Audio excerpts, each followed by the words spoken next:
কি রান্না করছো গো? এই তো আজকে কি রান্না করছি বলো তো? বাঙালির সবথেকে প্রিয় মুড়ি ঘন্ট। এই যে দেখো, দুটো বড় বড় কাতলা মাছের মাথা একদম সুন্দর করে নুন হলুদ মাখিয়ে গরম তেলের মধ্যে ছপাং করে ছেড়ে দিয়েছি। বাহ, কি দিতে হবে? গোটা গরম মশলা, তারপরে দেব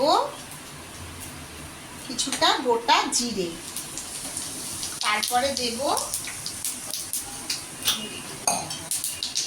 দুটো তিনটে গোটা শুকনো লঙ্কা,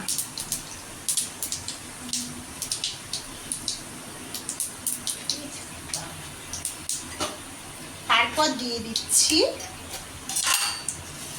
দুটো তেজপাতা। এবার ফোড়নটা দিয়ে সুন্দর গন্ধ বেরোবে। তারপর এই যে এখানে ছোট ছোট করে আলু কেটে জল ঝরিয়ে রেখেছি, সেই আলুটা দিয়ে দেব। আপনারা যদি চান আলুটা আগে ভেজে তুলেও নিতে পারেন।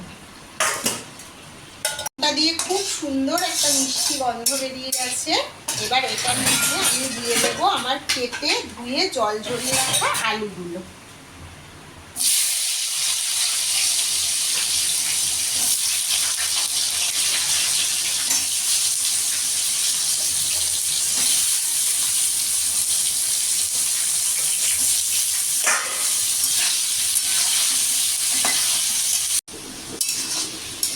দেখো আলুটা সুন্দর লাল করে ভাজা হয়ে গেছে।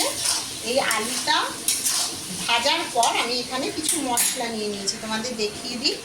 আমি এক টুকরো আদা গ্রেট করে নিয়েছি, সাইজটা দেখিয়ে দিলাম, এরম সাইজের এক টুকরো আদা আমি এখানে গ্রেট করে নিয়েছি। একটা গোটা টমেটো গ্রেট করে নিয়েছি, কাশ্মীরি লঙ্কার গুঁড়ো দিয়েছি, সামান্য হলুদের গুঁড়ো, ধনের গুঁড়ো আর জিরের গুঁড়ো। আমি এই ধনের গুঁড়োটা একটু বেশি ব্যবহার করেছি। এবার এই মশলাটার মধ্যে সামান্য একটু জল মিশিয়ে একটা পেস্ট তৈরি করে আলুটার মধ্যে দিয়ে দেবো। ব্যাস জিনিস, সেটা হলো গোবিন্দভোগ চাল।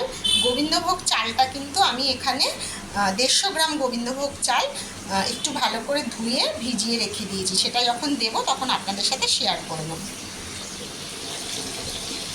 তেলটা খুব সুন্দর ছেড়ে দিয়েছে, আর আমি ঝালের জন্য 4-5টা কাঁচা লঙ্কা দিয়ে দিয়েছি। ঝালটা অবশ্যই আপনারা আপনাদের পরিমাণ মতো দেবেন। এবার আমি এখানে দিয়ে দিলাম ভিজিয়ে রাখা গোবিন্দভোগ চালটা দিয়ে কিছুক্ষণ একটুখানি নাড়াচাড়া করে ভালো করে কষিয়ে নেব।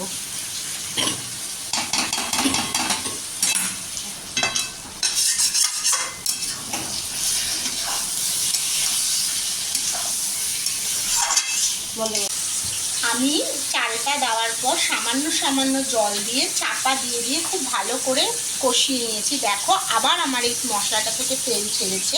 এবার কিন্তু আমি এর মধ্যে অ্যাড করে দিলাম ভেজে রাখা মাথাগুলো। হেবি সুন্দর গন্ধ বেরোচ্ছে গো।